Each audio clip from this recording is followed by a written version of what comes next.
Go ahead, Caris. Yeah, we watched a little bit more film today, more offensive clips. I think after the game we watched a lot of defensive clips. We learned a lot from it. Now we're just trying to move forward to UConn. Spike, your thoughts? Same thing, kind of just piggybacking off him.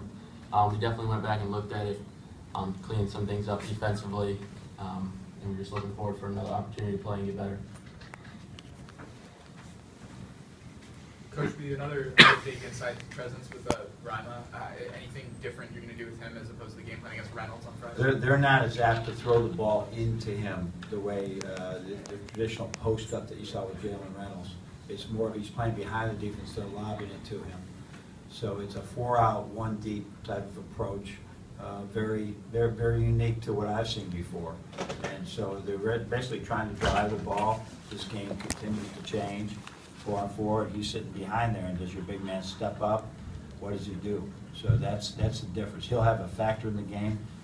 Defensively, he's a different factor because he's as good a shot blocker as there is. So quite a challenge.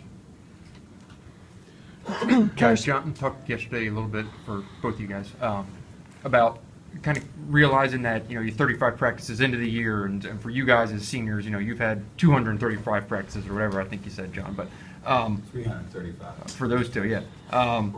I guess in terms of, is that something that you've also talked to the younger guys about, or anything like that? That there's no more kind of time to work through things. You got to kind of get going here. Spike, why don't you start us off? Yeah, I think that's been a big point of emphasis. It was all off season, especially the preseason up to now.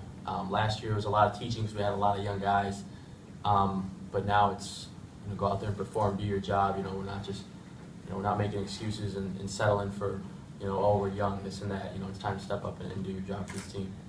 Caris? Yeah, like Spike said, I mean, we watch enough film. We watch probably more than anyone in the country. It's time to go out there and apply what we've learned on the court. And I think we're doing that day by day. We're still getting better with that, though.